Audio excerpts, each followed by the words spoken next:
ou la nouvelle guerre mondiale, n'est pas tant celle qui opposa un grand nombre de nations européennes en 14-18 ou en 40-45, mais la guerre qui oppose dorénavant l'humanité entière au monde, avec la mise en danger du vaisseau sur lequel nous sommes tous embarqués. Une guerre dont la prise de conscience devait déboucher, selon lui, sur un nouveau traité de paix écologique.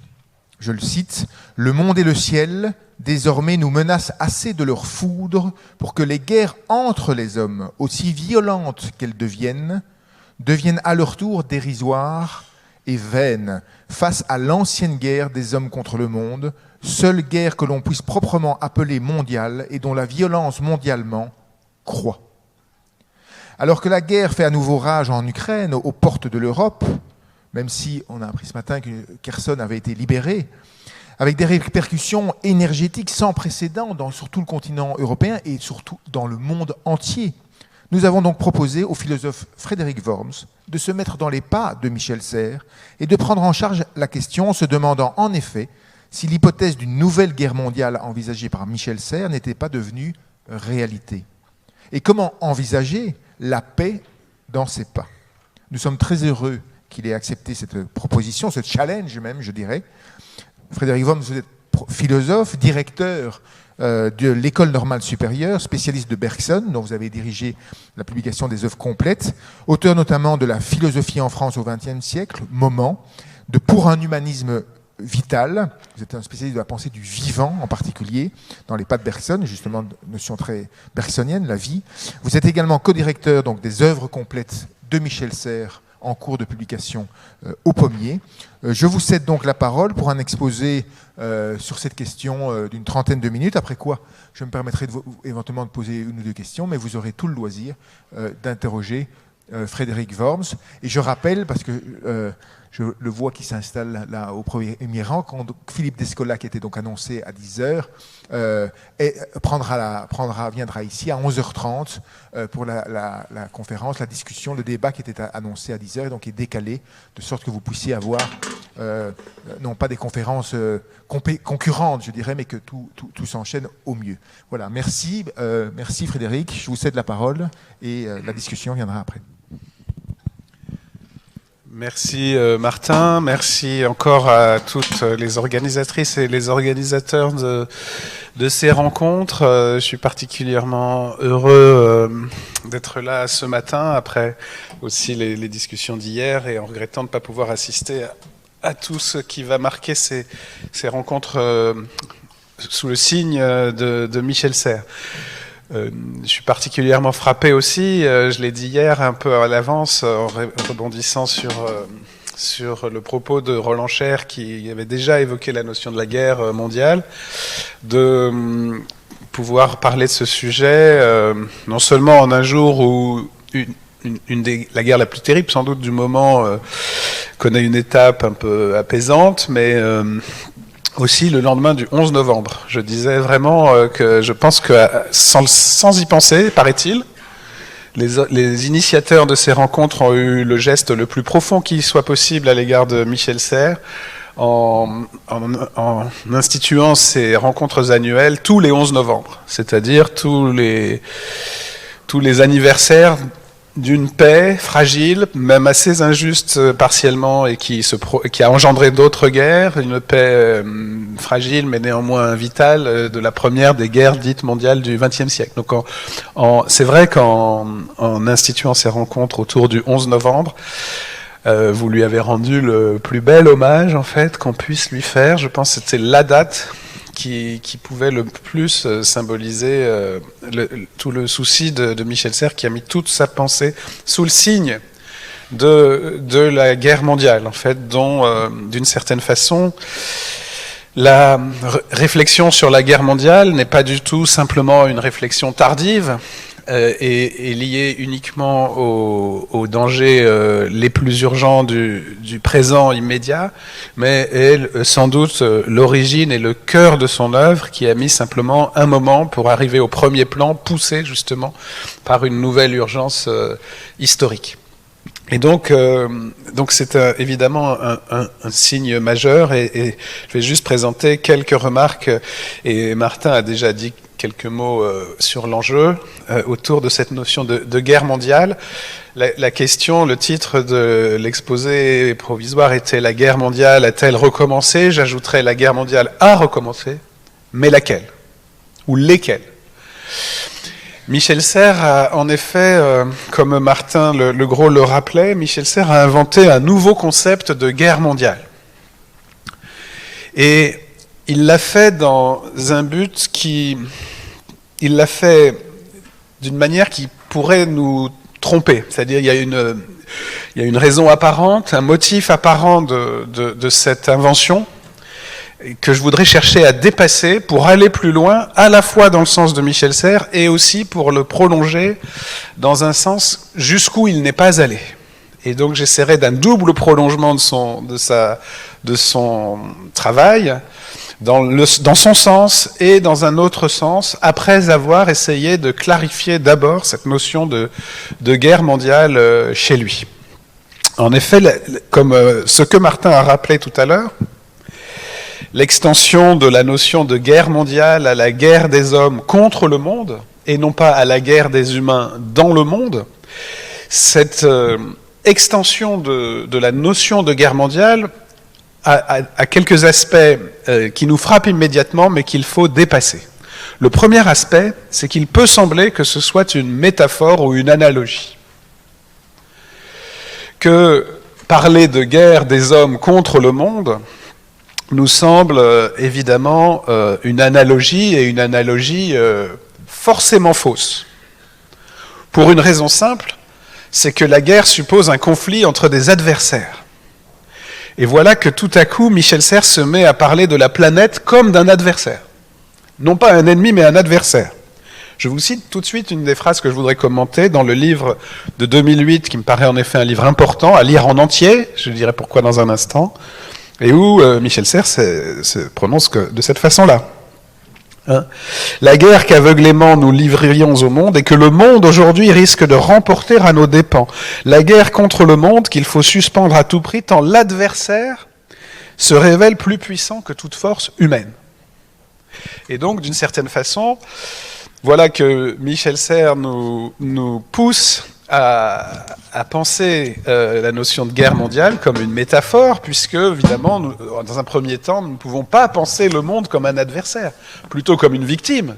Et à la limite, parler de victime est déjà une métaphore, en un certain sens. Parler, en tout cas, d'un être fragile, d'un être qu'on peut penser comme sous le signe du vivant et de la mortalité, mais comment peut-il aller jusqu'à en parler comme d'un adversaire ? Et pourtant, il y a quelque chose comme ça et qu'il va falloir prendre au sérieux. Donc, la première chose, c'est que, évidemment, il y a quand même un aspect d'une métaphore, d'une analogie, à partir d'une expérience humaine qui est celle de l'inimitié, de la guerre entre des humains qui se font un conflit mortel. Le deuxième aspect qu'il va falloir dépasser aussi, je pense, en fait, pas que je pense, c'est mon hypothèse, c'est évidemment qu'il s'agit non seulement d'une métaphore, mais d'une métaphore hyperbolique, on pourrait appeler une hyperbole, c'est-à-dire une métaphore excessive. Et évidemment, l'excès n'est pas seulement dans l'image de la guerre, mais évidemment dans l'image d'une guerre en un sens total, à l'image de la guerre mondiale. Et de ce côté-là, évidemment, l'hyperbole nous paraît légitime aujourd'hui. Elle est de plus en plus légitime. D'ailleurs, l'expérience pour Michel Serres de la guerre mondiale, c'est très littéralement l'expérience non seulement d'une guerre qui, comme en 14-18, dont d'une certaine manière, voilà, on est le 12 novembre, à laquelle on ne peut pas ne pas penser, c'est pas seulement une guerre qui s'étend à tout le monde de façon catastrophique. La guerre mondiale pour Michel Serres, c'est très clairement la guerre atomique avant tout, c'est-à-dire c'est la guerre qui peut réellement détruire la planète, en tout cas. Donc, l'hyperbole, ici, elle nous paraît moins forte, puisqu'aujourd'hui, nous savons bien que ce que nous appelons parfois crise climatique, réchauffement climatique, menace sur la biodiversité, ça nous paraît maintenant des euphémismes. Et au fond, Michel Serres a raison de dire a raison de nous pousser à l'hyperbole. Mais ce que je voudrais souligner, parce que je vais le nuancer dans un instant, c'est qu'il semble au fond que ce soit l'image la plus forte de toutes. L'image archi-hyperbolique. Le geste hyperbolique en philosophie est un geste contemporain extrêmement fort. Il y a beaucoup de pratiques de l'hyperbole en philosophie, dans la philosophie contemporaine, et évidemment légitime. Derrida avait théorisé aussi l'hyperbole, par exemple, pour parler, quand il disait on ne peut pardonner que l'impardonnable. Seul l'impardonnable peut être pardonné, c'était une hyperbole, et Lévinas, Jankélévitch, Serre sont des penseurs hyperboliques. Mais là, vraiment, on a l'impression qu'on est à la limite de l'hyperbole. Or, ce n'est pas le cas. Je vais vous montrer pourquoi dans un instant.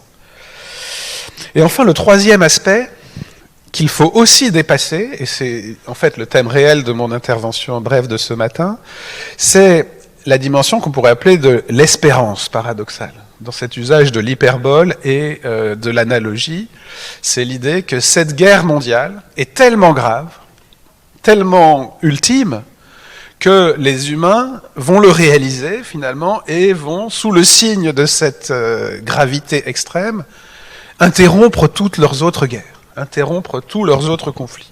Et là, je vous cite complètement la phrase dont j'ai cité le début tout à l'heure, page 135 de La guerre mondiale, livre qui nous paraît aujourd'hui essentiel à juste titre, mais qui n'a, je pense, pas eu la réception qu'il méritait à sa parution, parce qu'en quelques années, les choses ont bougé. La guerre contre le monde, dit Michel Serres avec une majuscule à monde, qu'il faut suspendre à tout prix tant l'adversaire se révèle plus puissant que toute force humaine, scientifique, sociale et politique possible. Donc cette guerre nous sauvera-t-elle enfin des guerres inutiles et absurdes entre les hommes? C'est ce que disait Martin il y a un instant. Voilà notre nouveau jeu à trois, il annule tous les précédents. Et d'une certaine façon, il y a cette espérance paradoxale chez Michel Serres que cette guerre mondiale, ce nouveau sens de cette expression déjà tragique, déjà hyperbolique, déjà à l'horizon, déjà toile de fond de toutes nos angoisses. L'angoisse de la Troisième Guerre mondiale est présente depuis la fin de celle qu'on appelait la Deuxième. Et voilà, cette hyperbole, dans la guerre contre le monde, doit nous faire cesser toutes les autres guerres. Et évidemment, si c'est de cela qu'il s'agissait, et c'est de cela qu'il s'agissait en partie, mais en partie seulement, je pense, et justement, je voudrais vous montrer que ça allait plus loin, justement dans ce livre de 2008, évidemment, on pourrait se dire, même si il y a une sorte de circonscription des guerres qui arrivent aujourd'hui et d'espoir qu'elles n'aillent pas jusqu'au tragique absolu, ben malgré tout, on pourrait se dire, Michel Serres, jusque dans son hyperbole, était quand même naïf ou dans l'illusion. J'avais eu même cette discussion avec lui à titre personnel, puisqu'on est aussi ici pour évoquer que cette guerre des humains contre le monde ne pouvait pas, au minimum, ne pouvait pas abolir la guerre des humains entre eux dans le monde. Et c'est vrai que d'une certaine façon, la guerre en Ukraine, particulièrement en Ukraine, il y a des guerres partout dans le monde, mais la guerre en Ukraine nous rappelle, historiquement, nous fait revivre en quelque sorte les guerres mondiales du XXe siècle, très littéralement, dans les mêmes lieux, quand on voit les mêmes paysages, avec les mêmes flèches, avec les colonnes de tanks qui franchissent les mêmes frontières, dans un autre sens d'ailleurs, mais avec la même hubris. C'est assez frappant d'ailleurs que les hubris des dictateurs ont très souvent été vers Moscou, et là c'est une hubris inverse qui risque de se heurter, et on l'espère, à la même réalité. Voilà. Mais bon, la guerre en Ukraine, c'est une injustice vis-à-vis des autres guerres terribles du monde en ce moment, des autres dictatures, des autres victimes bombardées, y compris par le même dictateur en Syrie ou en Tchétchénie. Mais voilà, cette guerre nous rappelle que la guerre mondiale elle-même peut reprendre et peut-être même n'a jamais été terminée. C'est-à-dire que la Première Guerre mondiale, on célèbre en partie le 11 novembre depuis hier, mais en fait, aller en Hongrie, aujourd'hui, l'un des moteurs de Orban, c'est le traité du Trianon, dont on fête en fait le centenaire l'année dernière et cette année, et qui pour les Hongrois est une injustice qui explique encore le ressentiment à l'égard de l'Europe. Donc les guerres mondiales non seulement reprennent, mais ne sont pas terminées, d'où la question naïveté de Michel Serres. Naïveté de Michel Serres, peut-être naïveté délibérée, évidemment, naïveté stratégique, en un certain sens, c'est-à-dire pousser l'hyperbole au point où les humains seraient en quelque sorte forcés d'arrêter les autres guerres mondiales sous le signe de cette archi-guerre, de cette guerre archi-mondiale, de cette guerre contre le monde. Il dit même dans certaines expressions du livre, la guerre mondiale contre le monde, pour bien enfoncer le clou en quelque sorte. Et comme si, au fond, cette conscience qui ouvre aussi le contrat naturel, vous vous en souvenez tous, du fait que voilà, deux hommes qui se battent sur des sables mouvants, s'ils réalisaient que les sables mouvants sont en train de les engloutir tous les deux, l'espoir de Michel Serres, c'est qu'ils arrêteraient de se battre. Or, rien n'est moins sûr. Il y a des psychanalystes, par exemple, aujourd'hui, qui expliquent que la fin du monde pourrait, au contraire, aggraver les conflits entre les hommes dans le chacun pour soi et même dans le pire de tous contre tous. Ce sur quoi je vais revenir dans un instant. Donc, voilà, à la fois, donc il y a ces trois aspects. Hein. Est-ce que c'est une métaphore ? Est-ce que cette hyperbole est légitime, au fond ? Le monde est-il un ennemi ? C'est quand même un adversaire. Et puis, est-ce que ce n'est pas une illusion ? Or, ce que je voudrais faire maintenant, dans 2 temps encore très très brefs, c'est d'abord montrer en quoi il y a autre chose dans la thèse de Michel Serres sur la guerre mondiale, et quelque chose à quoi il faut rendre profondément justice, et que le livre indique, mais d'une façon un peu cryptée, comme souvent dans l'écriture, à la fois immédiatement audible et lisible et extrêmement caché, travaillé, crypté même de Michel Serres. Et autre chose, il faut aller plus loin, et je dirais il faut aller plus loin dans son sens, et le fait d'aller plus loin va aussi nous permettre de le compléter dans un autre sens, sur un autre terrain, sur le terrain de ce que j'appellerais, moi, sans vous faire trembler, la 3e guerre mondiale qui se livre aujourd'hui et dont il n'a pas parlé du tout, ou très peu. Mais d'abord, allons plus loin dans l'analyse de la notion de guerre mondiale selon Michel Serres. Et dans 2 sens très précis.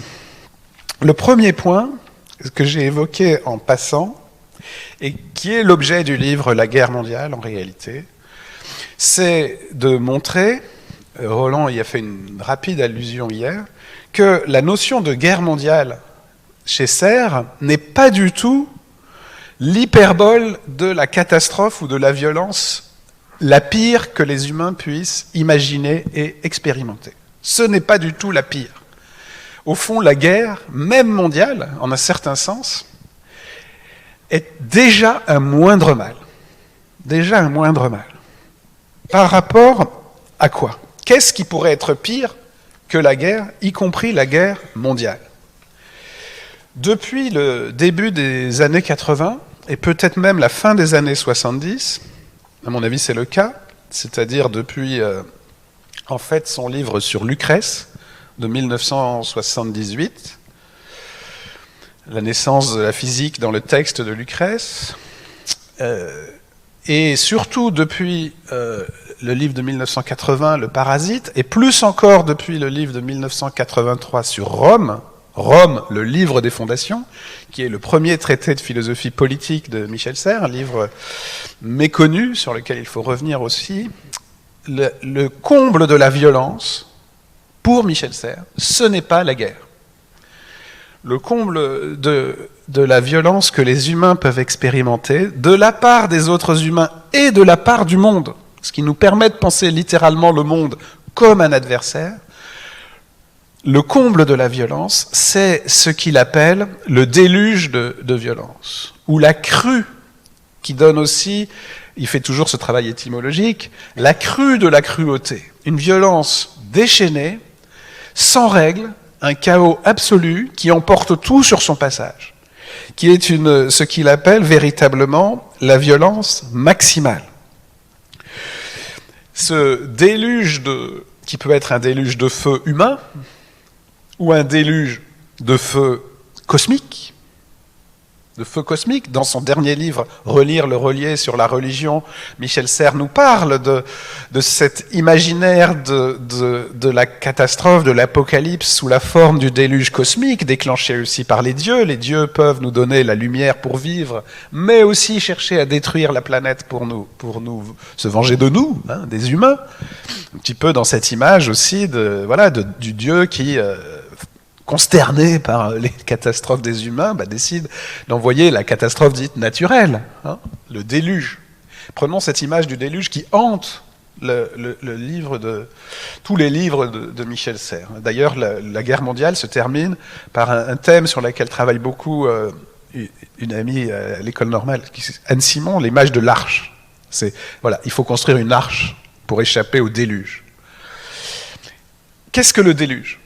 Le déluge, la crue, le tourbillon, dont il fait l'image principale du livre de Lucrèce et de la pensée des philosophes épicuriens et atomistes, hein, le sage épicurien qui regarde les tourbillons du monde depuis sa falaise. Suae Mari Magno turbantibus aequora ventis, il est doux depuis la falaise de regarder la tempête, sauf que on ne peut plus, il n'y a plus de falaise tranquille. Hein. Le tourbillon, le déluge, la crue, c'est la marée de violence sans règle qui emporte tout sur son passage. Dans Rome ou le livre des fondations, cette crue de violence est ce à quoi la fondation de Rome permet d'échapper. La société se fonde sur la circonscription du déluge de violence. La guerre mondiale est un livre étonnant qui nous présente une sorte de film au début. Je ne sais pas si vous l'avez lu ou relu récemment, mais lisez-le, le début, c'est très étrange. Il nous dit, je vous présente un film dont il faut bien voir qu'il nous présente à l'envers l'histoire de la violence humaine. Il nous dit, je pense qu'il l'a vécu, il le dit d'ailleurs, il était marin à l'école navale, et il est dans un port, et dans un port, il y a deux équipages de deux pays différents, de deux cargos qui sont là. Et puis, il y a un contremaître, un bosco, comme il dit dans son langage de marin, hein, Serres et toujours ce conteur. Il y en a un qui titube, il renverse un verre de bière sur le marin d'à côté, la bagarre commence, et peu à peu, tout le monde s'en mêle. Au début, c'est une bagarre à deux, et puis finalement, le chaos général. Fin du monde. Et Michel Serres nous dit, l'histoire de la société humaine, c'est ce film à l'envers. L'histoire de la société humaine, c'est l'histoire d'une violence déchaînée, laquelle les humains ont peu à peu donné des règles, à tel point que le sport, pour lui, le match de boxe, c'est finalement la grandeur d'avoir canalisé, et là il retrouve René Girard, d'avoir circonscrit la violence humaine sur un ring avec des règles et avec un arbitre. La guerre, c'est la circonscription de la violence absolue et non pas la violence absolue. Il le dit en permanence. Je vous cite juste une petite phrase dans le petit chapitre sur l'arbitre, qui est évidemment au cœur de son image constante du sport. Hein. Le sport est une des manières de canaliser la communication humaine, avec aussi le quasi-objet qui circule entre les humains, le ballon ou la balle, et surtout l'arbitre. Hors des règles, pas de guerre, pas de sport. La loi, et la loi seule ici, fait le jeu. Et en revanche, on est en 2008, il n'y a pas encore eu les attentats du Bataclan ou de Charlie Hebdo, hein, mais je salue Catherine Meurice qui a dû repartir, mais qui était là hier soir. Il y a un chapitre sur le terrorisme dans la guerre mondiale, il ne faut pas l'oublier. Justement, Michel Serres prend l'image du terrorisme comme l'image du déchaînement, du déluge sans règles. Et justement, l'idée d'une guerre contre le terrorisme, c'est absurde. Parce que le terrorisme, c'est le contraire de la guerre. Il n'y a pas de règles. Et voilà ce que dit Michel Serres. Inversement à la guerre, dans la rue, la nuit, devant la porte des boîtes, étrange image de la baston à la sortie de la boîte de nuit, hein. Mais c'est l'alcool, c'est la nuit, c'est les ténèbres de l'humain. Hein. N'importe qui peut donner n'importe quel mauvais coup par derrière et tuer, ou le recevoir est aussi fort et aussi souple qu'il se prétende en mourir. Cela ressemble au terrorisme, à un acte de non-droit, ou à la vieille guerre de tous contre tous, concept de philosophie abstraite. La guerre de tous contre tous, C'est la mauvaise hyperbole des philosophes abstraits. Pourquoi ? Parce que la guerre de tous contre tous, ça ne peut pas être une guerre. C'est un déluge de violence. Dès qu'il y a guerre, il y a un progrès face à cette violence. Et donc, Hobbes et Rousseau, qui ont pensé l'état de nature comme une guerre de tous contre tous, bon, ils avaient peut-être droit à leur hyperbole eux aussi, hein, et je vais les défendre en un certain sens dans un instant, mais Michel Serres leur reproche d'avoir fait une sorte d'erreur philosophique. Quand tout le monde se bat contre tout le monde, c'est pas la guerre, c'est la mêlée, c'est même pas la mêlée au sens du rugby, c'est vraiment le chaos, c'est la foule en délire qui envahit, c'est les mouvements de foule où on est tous piétinés, c'est ça l'image de le pire de tout pour Michel Serres. Et c'est dans tous ses livres. Relisez Rome, c'est vraiment, et il dit tourba. C'est d'ailleurs un mot très violent socialement, mais c'est la foule qui nous piétine, où on peut tous être un jour dans ces mouvements de foule, c'est ça le pire de tout pour Michel Serres. D'où l'idée que, en un certain sens, la guerre mondiale n'est pas le pire, et que l'idée de Michel Serres, c'est pas du tout de nous donner une image du monde comme chaos, au contraire, c'est de nous faire sortir de ce chaos par quelque chose sur quoi je vais revenir dans un instant. Mais avant d'y venir, un dernier point sur cette image, sur cette idée, qui nous permet de comprendre aussi en quoi le monde est un adversaire terrible, un adversaire plus puissant que nous. C'est que si nous continuons à détruire le monde, il se vengera en effet par un déluge.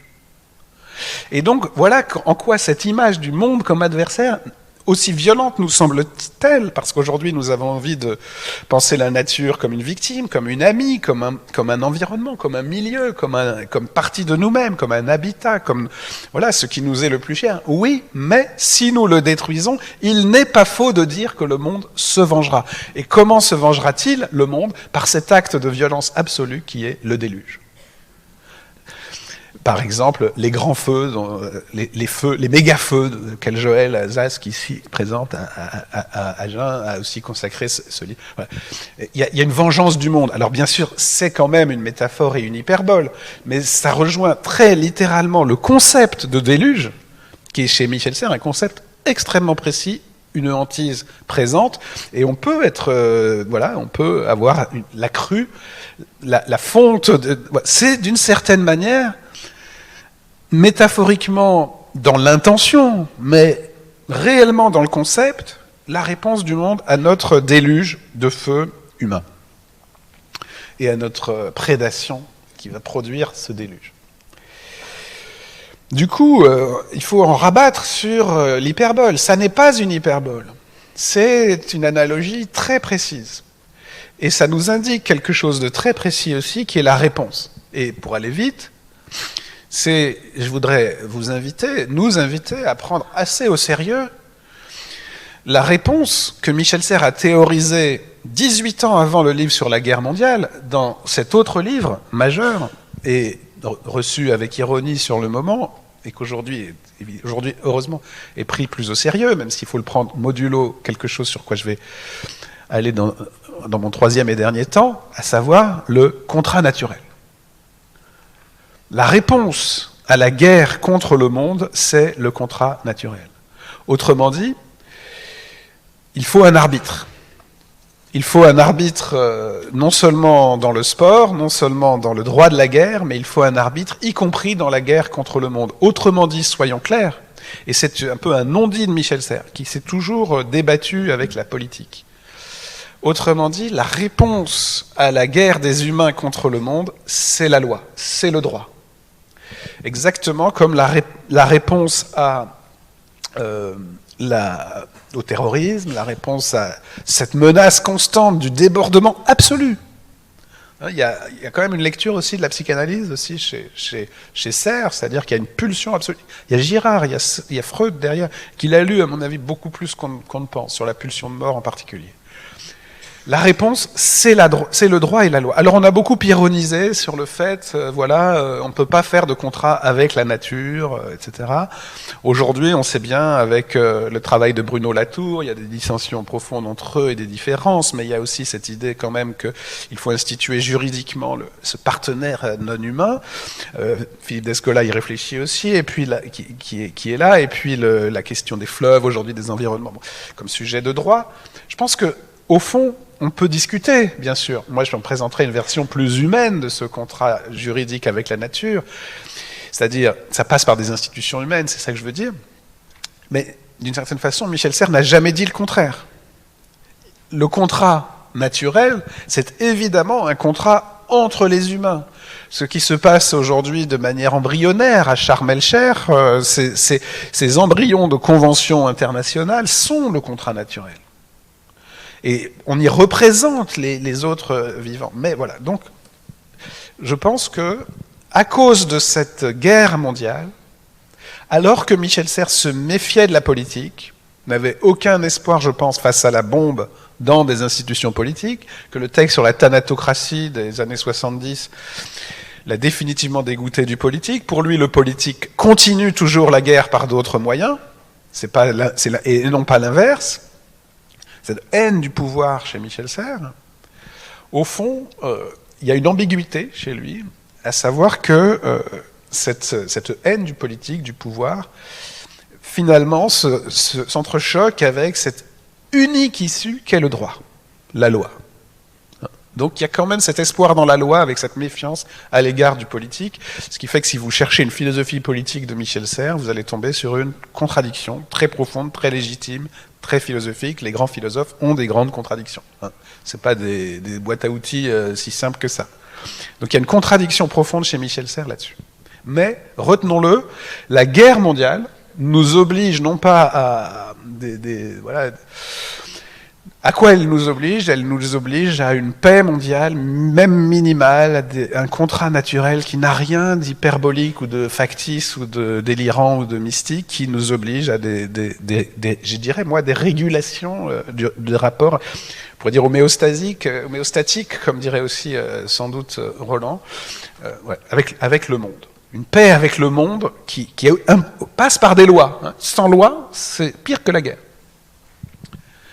Voilà un peu la correction que je voulais apporter sous le signe du livre La guerre mondiale, qui comprend 3 parties, je n'ai pas le temps d'y revenir, 2 parties avant d'arriver à cette image. Dernier point. Il me semble qu'il faut pousser la réflexion de Michel Serres encore un pas plus loin, vers une guerre qu'il faut penser avec ses outils, mais que lui-même a toujours résisté à penser. Je pense jusqu'au bout. Il était devenu de plus en plus pessimiste. Il n'a jamais été d'ailleurs aussi optimiste qu'on pouvait penser, évidemment, puisqu'il est toujours hanté par Hiroshima et d'autres catastrophes. Mais il y a quand même un lieu où, je pense, il a résisté à avoir l'idée de guerre mondiale et où, malheureusement, aujourd'hui, nous devons la mettre aussi. Et ce lieu est proprement politique. Pourquoi est-il politique? Parce qu'il passe par les discours des humains. Non pas seulement par les actes des humains, mais par les discours des humains. Et je pense que là, Michel Serres doit être prolongé, mais c'est pas forcément spontanément son objet de philosophie politique. Cette 3e guerre mondiale, qui n'est pas une 3e guerre mondiale chronologiquement, hein, parce que les 2 premières ne sont pas arrêtées, la guerre mondiale n'est pas la 3e, bon, c'est une 3e signification et non pas une 3e époque de la guerre mondiale. Cette 3e guerre mondiale, c'est une guerre idéologique mondiale, à mon avis, là c'est mon propre diagnostic, une guerre idéologique mondiale qui passe aujourd'hui par ce en quoi Michel Serres avait des espoirs les plus grands, à savoir le numérique, les réseaux, Internet. Cette 3e guerre mondiale, c'est une guerre des discours qui traverse le monde entier, sur, je dirais d'ailleurs, plutôt des enjeux de société. Regardez bien sur quoi se livre la même guerre idéologique dans tous les pays du monde aujourd'hui. C'est vraiment une guerre sur la démocratie, entre ceux qui la défendent et ceux qui la menacent. C'est une guerre sur des enjeux de société, c'est le respect de la diversité humaine d'abord, dans une même société, hein. Le respect des différences sexuelles, des différents modes de vie, de la diversité politique, voilà, etc. Et c'est une guerre véritablement mondiale qui se livre dans tous les pays du monde et où un élément de langage peut partir de Moscou, arriver à Brasilia, rebondir dans une résidence hôtelière de luxe en Floride, suivez mon regard, passer par l'Italie, etc. C'est la Troisième Guerre mondiale, elle est idéologique et politique, et cette Troisième Guerre mondiale donne lieu aujourd'hui littéralement à un déluge. Pendant la pandémie, une notion très intéressante a été théorisée. C'est vraiment une notion très importante aujourd'hui, c'est la notion d'infodémie. L'infodémie se définit aujourd'hui, lisez Mathias Virel là-dessus, qui est remarquable, par le déluge d'informations. Un déluge d'informations noyé aussi dans les fausses informations, dans la désinformation. Les industriels du tabac nous ont habitués à ça, c'est-à-dire qu'ils mettent, pour nous montrer que le tabac ne fait pas le cancer, ils mettent un déluge d'informations avec de la vérité dedans. Ne croyez pas que les fausses nouvelles sont uniquement fausses. Il y a un peu de vérité toujours. Par exemple, ils nous disent, bah oui, il y a d'autres sources que le tabac pour avoir des cancers du poumon, ce qui est vrai. Et il y a une désinformation. Le déluge d'informations, c'est la notion d'infodémie. Bon. Déluge d'informations et déluge de haine sur les réseaux. Déluge de haine. Ce déluge de haine, c'est la Troisième Guerre mondiale, au sens, c'est même le troisième déluge auquel nous faisons face. Il y a le déluge de feu guerrier, il y a le déluge de feu terrestre, et d'eau, et de chaleur, et puis il y a le déluge de haine sur les réseaux. Or, ce déluge-là, Michel Serres ne l'a jamais pensé, il a au contraire évidemment pensé, il avait sûrement raison, il a au contraire pensé les réseaux comme ce qui était indemne de ce déluge de guerre. C'est évidemment Petite Poucette. Page 62-64, éloge des réseaux. Éloge des réseaux, je vais juste vous citer une petite phrase. À ces appartenances nommées par des virtualités abstraites, donc ces appartenances guerrières, nationales, dont les livres d'histoire chantent la gloire sanglante, à ces faux dieux mangeurs de victimes infinies, je préfère notre virtuel immanent, donc c'est les réseaux, Wikipédia, dont il a fait une analyse très profonde, je préfère notre virtuel immanent qui, comme l'Europe, ne demande la mort de personne. Nous ne voulons plus coaguler nos assemblées avec du sang. Coaguler nos assemblées avec du sang. Le virtuel, au moins, évite ce charnel-là. Le virtuel évite ce charnel-là. Texte extraordinaire d'ailleurs. Ne plus construire un collectif sur le massacre d'un autre et le sien propre, voilà notre avenir et la vie face à votre histoire et vos politiques de mort. Ainsi parlait Petite Poucette vive. Notre virtuel immanent qui, comme l'Europe, ne demande la mort de personne. Je suis d'accord avec lui sur l'Europe, en fait, qui, effectivement, est un collectif construit sur l'idée de paix et sur le refus de la guerre. Et il avait raison de dire que nous ne connaissions plus la guerre depuis 75 ans, quand il écrivait, et que, voilà, il serait catastrophé par, justement, la guerre en Ukraine, mais aussi la résistance de l'Europe montre bien que la guerre nous est devenue intolérable, mais que nous sommes capables aussi de résister à ceux qui la fomentent. Par contre, l'idée qu'il exprime ici, notre virtuel immanent qui ne demande la mort de personne, malheureusement, c'est faux. Il y a, sur les réseaux sociaux, un déluge de demandes de mort, un déluge de guerre, un déluge de quelque chose qui menace, qui est quand même un déluge, et qui appelle donc, je dirais, un troisième ordre de réflexion juridico-politique. Et moi, je me permettrais de dire, voilà, il faut prolonger maintenant non seulement le contrat social, contre lequel Michel Serres a eu des mots trop durs, parce que justement, il se méfiait du politique, il détestait Rousseau, lisait l'Intermède dans Le Parasite, qui est le portrait en pied du Parasite, qui est une critique de Rousseau d'une violence inouïe. Mais bon, moi, je serais moins sévère sur la loi. Le contrat naturel, aujourd'hui, il nous faut aussi un contrat numérique, un numérico-politique.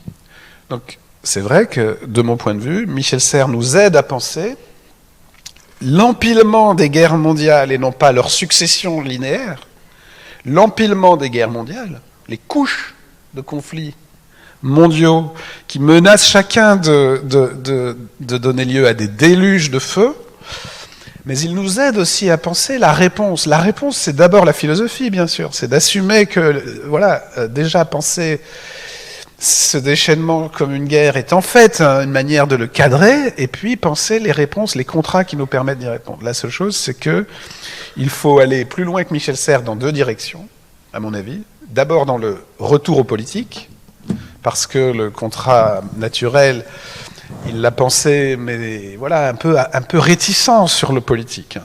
L'idée, c'est vraiment quand même, voilà, le politique est guerrier. Et en fait, d'un autre côté, le politique, c'est la réponse. Et puis, il faut l'étendre à ce sur quoi il avait quand même jusqu'au bout une forme d'espérance d'autorégulation sur le modèle de Wikipédia. Parce qu'il disait toujours, Wikipédia, c'est un modèle magnifique, parce que bien sûr, si vous mettez un discours de haine sur Wikipédia, c'est régulé au sens où même... Je me souviens d'une discussion avec lui. Lui, il pensait vraiment que c'était autorégulé. Et c'était vrai, d'ailleurs, à un certain moment. C'est-à-dire que vous mettiez une énorme discours de haine, aussitôt, il y avait un autre internaute qui l'enlevait et qui mettait un peu plus de vérité. Sauf qu'à un moment, même Wikipédia, ils ont des modérateurs. C'est-à-dire voilà. Donc, en fait, on ne se passe pas de modérateurs. On ne se passe pas d'arbitre. Il y a des arbitres même sur Wikipédia. Mais Michel Serres, c'est un penseur de l'arbitrage. Donc, il nous faut aussi ce contrat numérique. Il faut entrer aujourd'hui non seulement dans l'écologico-politique, mais dans le numérico-politique. Et en fait, je dirais, moi, dans le politico-politique, c'est-à-dire dans les institutions de paix entre les humains, pour affronter ensemble toutes ces guerres. Et c'est possible, parce qu'en fait, il faut rester quand même concret. Parler de 3 guerres mondiales, ça n'est pas paniquer forcément, c'est penser des institutions précises pour y faire face. Merci beaucoup, Frédéric Worms. Merci.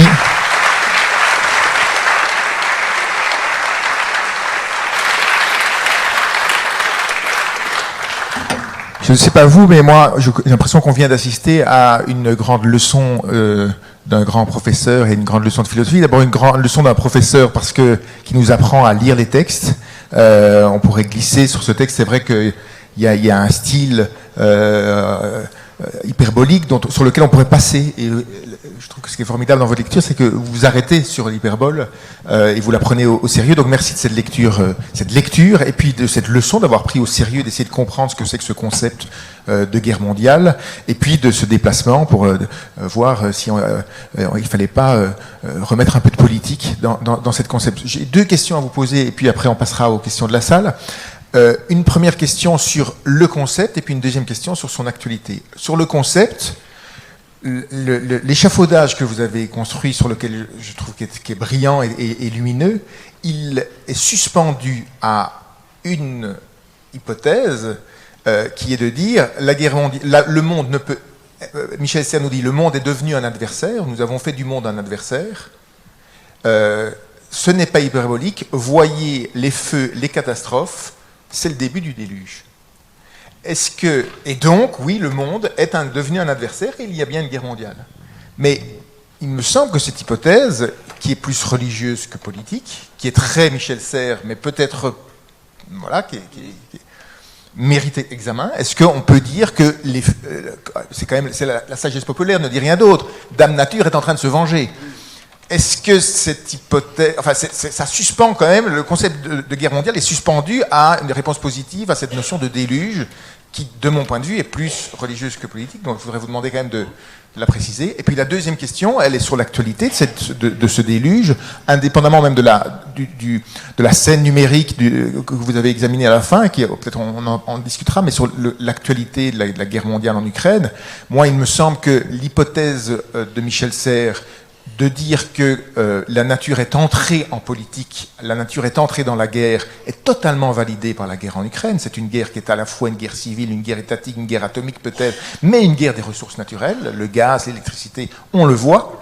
Le blé. Donc la nature, il avait raison, la nature est entrée dans la guerre, mais par contre, loin de, sans doute, moi j'ai quelques doutes sur l'idée que cette entrée de la nature dans la guerre va suspendre la guerre, elle lui donne au contraire une amplification jamais vue. Donc voilà, sur le concept et puis sur son actualité.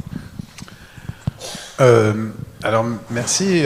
Donc je vais prendre les 2 questions qui sont deux questions très importantes et effectivement des points clés et de tension dans sa pensée. Sur la première question, c'est difficile de savoir ce qu'il pensait lui, et puis c'est difficile de savoir ce qu'il faut en reprendre.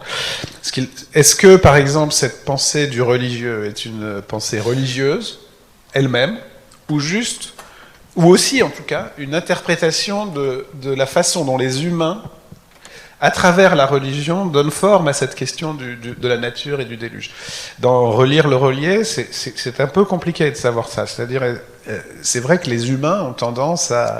Voilà, Dame Nature se venge, à mettre de l'intention, c'est-à-dire à transposer l'expérience humaine de la violence qui est toujours d'abord interhumaine, qui est d'abord intentionnelle, c'est la malveillance comme première expérience du mal, à mes yeux en tout cas, et voilà, et on la transpose. Si je me cogne sur la table, je dis que la table est méchante, s'il y a un déluge, je dis qu'il y a une intention derrière. Donc est-ce que pour Michel Serres, c'est véritablement une interprétation du déluge, une interprétation religieuse directement de sa part du monde, ou est-ce que c'est une interprétation de la façon dont les humains interprètent ces catastrophes naturelles? C'est à discuter. Mais en tout cas, ce que je pense, c'est que c'est bien sûr quand même une image. On ne peut pas dire que la nature se venge, etc. Mais le point précis que j'ai voulu souligner, c'est que au fond, la violence se manifeste de la même façon des deux côtés. Et que, par exemple, le déluge, la crue, c'est très précis et c'est effectivement, disons, le déséquilibre dans une relation qui fait que l'autre terme de la relation entre dans cette violence absolue. Donc c'est pas forcément une intention, mais c'est malgré tout l'idée qu'il y a une vraie relation avec la nature. Et la preuve inverse, c'est que entre les humains, quand vous allez trop loin dans la violence, nous redevenons des parties de la nature, dans ce sens-là. Le déluge de haine, la pulsion qui se déchaîne, le type qui rentre en rage et qui casse tout, il est comme un fleuve hors de son lit. Il prend tout le temps cette image. Et au fond, autant la nature est est intentionnalisée et humanisée chez lui, autant l'humain risque toujours de se bestialiser, naturaliser, en ce sens qui n'est pas d'ailleurs... Voilà, il n'y a pas chez lui la coupure homme-nature, donc d'une certaine façon... Il y a une certaine coupure quand même, hein, il y a un humanisme chez Michel Serres, mais cet humain est tout le temps menacé par le retour, non pas de la nature en général, mais de ce déluge de rage auquel il échappe laborieusement par le langage, la culture, le droit, et jamais complètement. Hein. Donc faut bien voir que ça marche dans les deux sens. Et que les humains, aussi rationnels soient-ils, peuvent redevenir des fleuves en furie, il y a des coulées de boue humaines, en quelque sorte.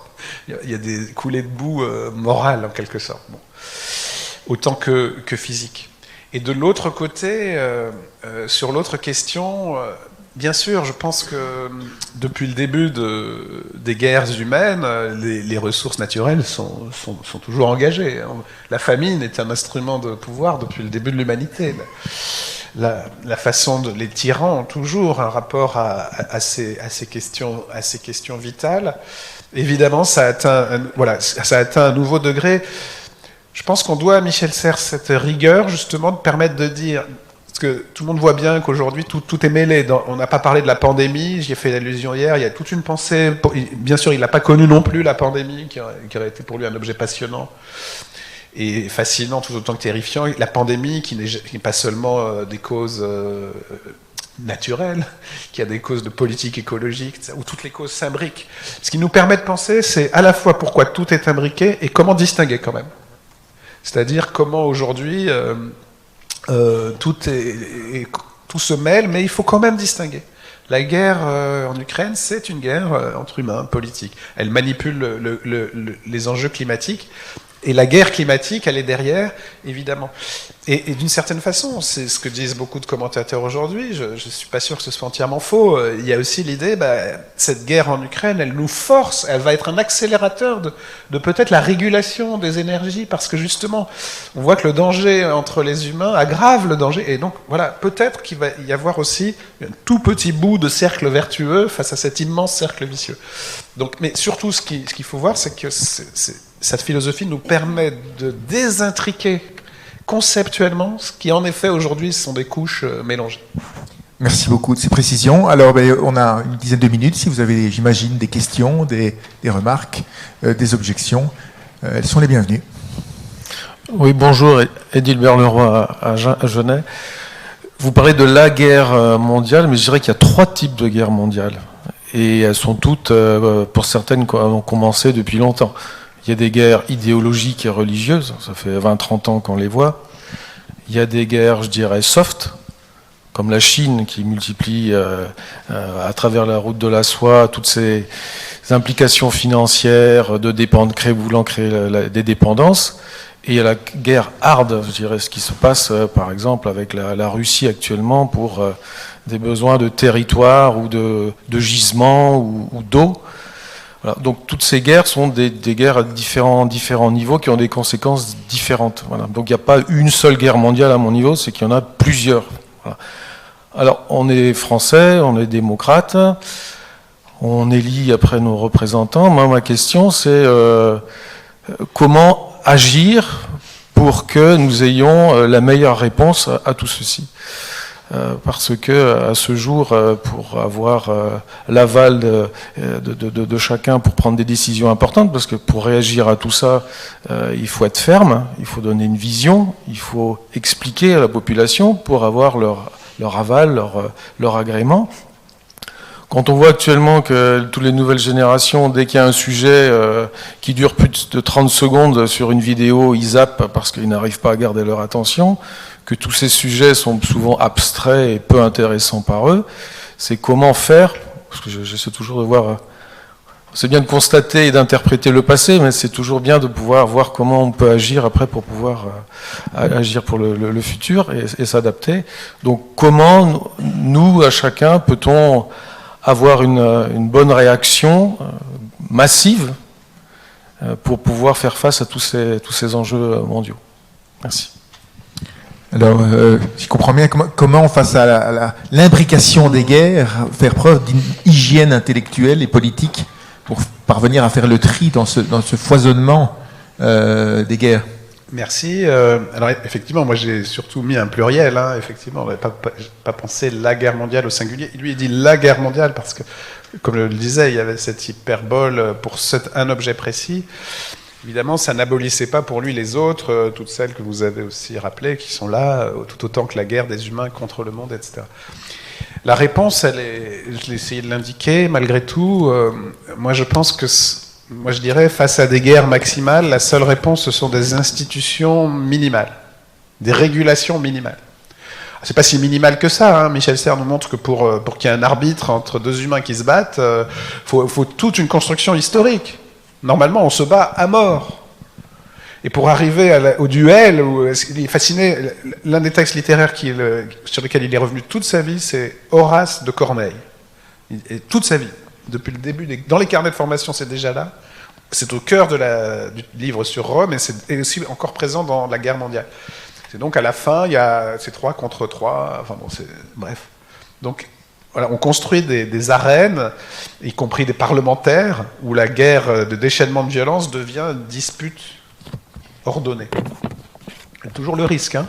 Un parlement peut devenir un terrain d'affrontement physique. Ça revient très très très vite, même dans un parlement plus ou moins policé. Il y a eu des paroles racistes récemment dans un parlement démocratique français.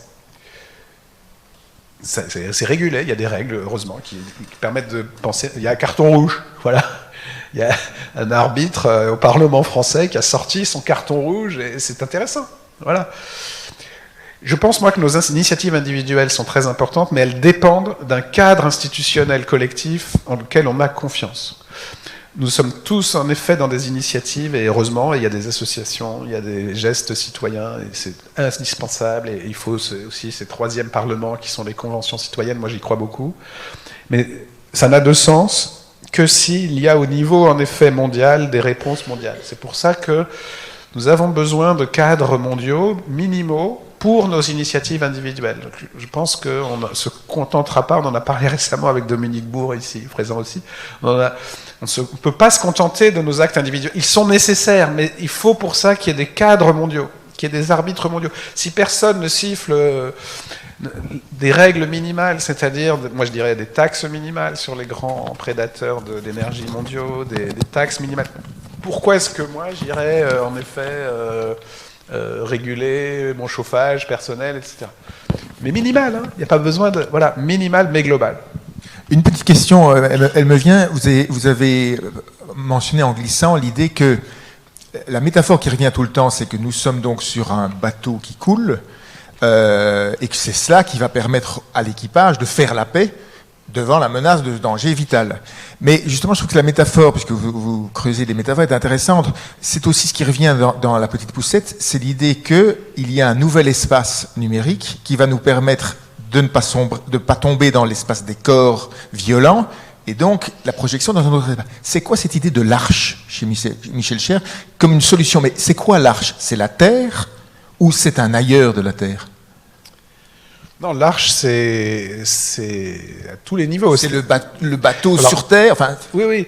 D'abord, voilà, c'est vrai qu'il avait cette confiance dans le numérique et qu'aujourd'hui, j'aimerais bien voilà, évidemment qu'un grand penseur, c'est quelqu'un avec qui on aurait envie de discuter à tout moment de ce qui se passe en ce moment. Il y a des actes, je sais pas, à un moment on se dit qu'en aurait pensé Simone Veil, qu'en aurait pensé Camus, qu'est-ce que Sartre aurait dit, j'en sais rien. Et là, on a parfois envie de se dire, mais voilà, on a envie évidemment de lui demander.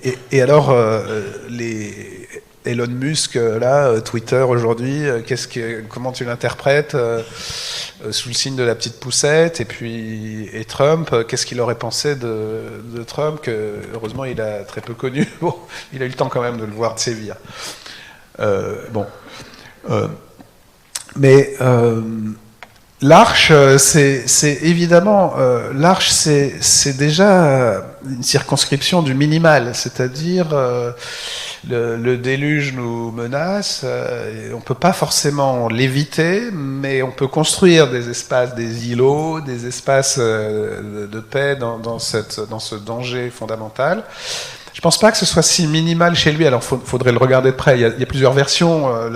L'arche, ça peut être aussi... Il y a l'Europe, il y a le numérique. Oui, mais surtout, je pense qu'il y a quelque chose contre quoi il faut lutter. C'est cette image justement un peu ultra-libérale des gens qui se construisent des petits bunkers personnels, des arches de survie face à un monde qui s'écroule. Je pense que c'est pas ça chez lui. Hein. C'est plutôt effectivement construire l'arche humaine dans son ensemble.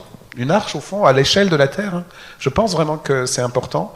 Comme Noé prend tous les animaux, Alors c'est une image, évidemment. C'est très compliqué comme image aujourd'hui. Hein, l'image de comment est-ce qu'on préserve, comment est-ce qu'on protège, est-ce qu'on peut... voilà. Mais je pense, moi, qu'il s'agit plutôt de construire une sorte de dimension de protection à l'échelle de la planète, plutôt qu'une sorte d'îlot isolé. Alors, est-ce qu'il y a d'autres questions, interrogations? Oui, ici.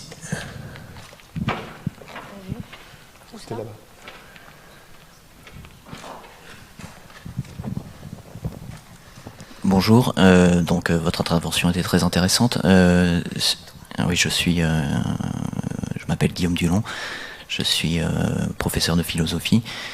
Très beau métier, aussi. Il me semble que sur Petite Poussette, il n'est pas si optimiste que ça sur le numérique. Il y a notamment dans un chapitre qui s'appelle Présomption d'incompétence, où il parle un peu des hommes comme Musk, et il parle du fait que le numérique produit de la marque, et il parle même de société du spectacle, carrément, donc du numérique. Donc il n'est peut-être pas aussi optimiste que ça sur le numérique, me semble-t-il. Merci beaucoup. Je pensais et j'espérais que quelqu'un me poserait cette question, en fait, parce que j'ai un peu forcé le trait, un peu délibérément. Je pense qu'il voit certains risques, bien sûr. Hein. Il voit certains risques, y compris narcissiques, effectivement, des risques de toutes sortes, mais il les met pas au niveau des autres risques dont il parle dans la guerre mondiale. C'est ça que je voulais dire, et le passage que j'ai cité est quand même révélateur, hein. C'est-à-dire il n'y a pas d'appel au meurtre, il n'y a pas de... voilà, j'ai cité ces passages. Il y a des risques, mais ils pensent qu'ils vont être conjurés, et peut-être même auto-conjurés d'une certaine façon. C'est vrai, ou que, en tout cas, le jour vaut la chandelle. Il faut se rappeler qu'il vient de Leibniz, que Leibniz c'est l'homme de l'encyclopédie, du savoir universel de l'humain. Il y voit un énorme progrès dans Internet. Et il a raison d'ailleurs. Hein. énorme démocratisation du savoir, c'est-à-dire que partout dans le monde, du moment qu'il y a un peu d'électricité et un ordinateur, ce qui est déjà une condition d'ailleurs, on accède à tout le savoir du monde. Bon. Oui, donc il voit des risques, mais il les met pas au niveau, voilà, c'est juste ça. Mais vous avez tout à fait raison, il n'est pas non plus, il idéalise pas, évidemment. J'ai un tout petit peu forcé le trait, merci d'avoir souligné, mais je suis entièrement d'accord, mais malgré tout, je maintiendrai, bon, alors évidemment, il n'y a pas seulement Petite Poussette, il faudrait regarder les textes, notamment après, en fin de sa vie, finalement, ce qui commence évidemment à voir venir ces risques très profonds. Mais je pense qu'il n'a pas vu venir. Il cherchait, comme on l'a dit hier aussi, à penser le contemporain, mais le déluge de complotisme, de tout ça, il n'en parle pas, mais il a les moyens de le penser. Hein. Je pense vraiment que ce que j'ai esquissé comme une sorte de prolongement, il l'aurait fait. Je pense qu'il l'aurait. Et ça aurait été un crève-cœur pour lui, hein, de voir cette guerre mondiale déferler, y compris sur les réseaux. Une dernière question. Oui, monsieur. Attendez, le micro arrive.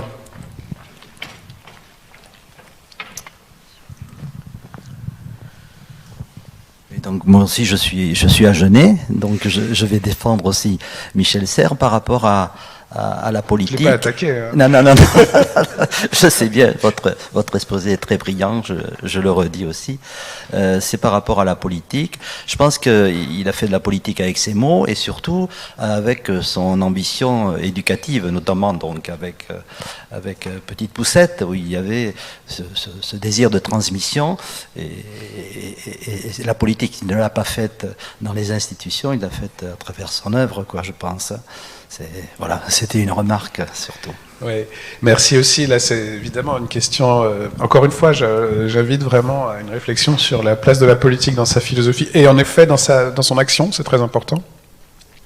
Je pense quand même que si on regarde ces textes, il y a vraiment une très très grande critique du politique, très très puissante. Alors le politique entendu comme de manière précise. Hein, entendu comme, disons, la mise en place, la répartition, la modalité d'action du pouvoir d'ensemble sur une société.